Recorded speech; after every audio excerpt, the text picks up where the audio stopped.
I'm talking to Dr. Yolanda Bryant today about losing weight. Dr. Bryant has been very successful in losing a significant amount of weight, and we thought it would be very interesting to talk to her from a patient's perspective as well as from a young African American woman's perspective. Welcome to Closing the Gap in Healthcare. Thank you. Okay. We noticed that over the past 6 months, you decided that you were going to lose a significant amount of weight. First of all, tell us a little bit about where you were and what made you decide to do that.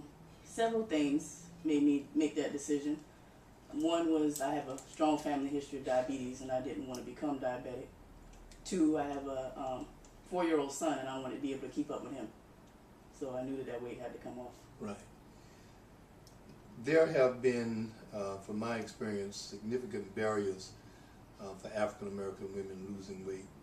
One of the barriers has been to try to get African American women to appreciate the amount of exercise that it's going to take for them to lose weight. Tell us about your exercise program and what you did.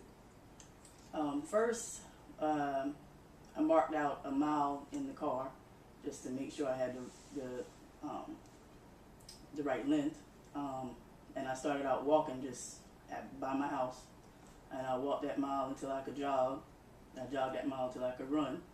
And I did that 4 to 5 days a week. Over what period of time did it take you to get to the point where you were doing the running?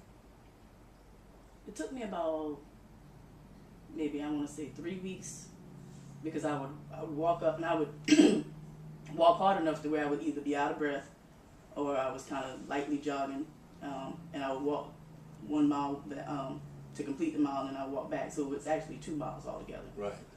So it probably took me maybe 3 weeks to get up to conditioning to where I could run. What kind of advice would you give other young African American women who are overweight? As you know, our state is ranked high in obesity, and as a physician, you see oftentimes all of the complications of obesity. What kind of recommendations would you make to other young women who are interested in doing what you have done, which I think is wonderful? Thank you. Stop making excuses, make time. Actually find out when you have at least 30 minutes, 45 minutes of time for yourself. You want to go get your pedicure, you want to go get your manicure. Those things are important, getting your hair done. You can cut out that same amount of time to exercise. Yeah. So if you prioritize, you can find the time to actually get up, get off the couch, stop watching the people on TV work out, and actually do it yourself.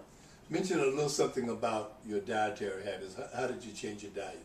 I started eating breakfast because I wasn't a breakfast eater. So I would eat something light for breakfast, and what I decided was I didn't have to eat breakfast food for breakfast. I would actually eat my heaviest meal during the breakfast time so that I could burn it off during the day. I see. You also spent a significant amount of time in the fitness center. Correct. Tell us a little bit about that.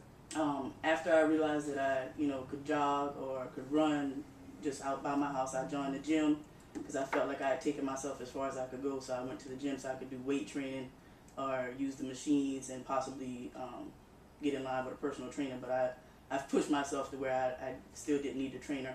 So I just utilized the gym for the machines usually. How has this changed your self-esteem? That's brought it up significantly because I can wear different clothes that you couldn't wear before. Exactly. Yeah, yeah. I like throwing out clothes now. Yeah, good. Well, we certainly appreciate you telling us about your story.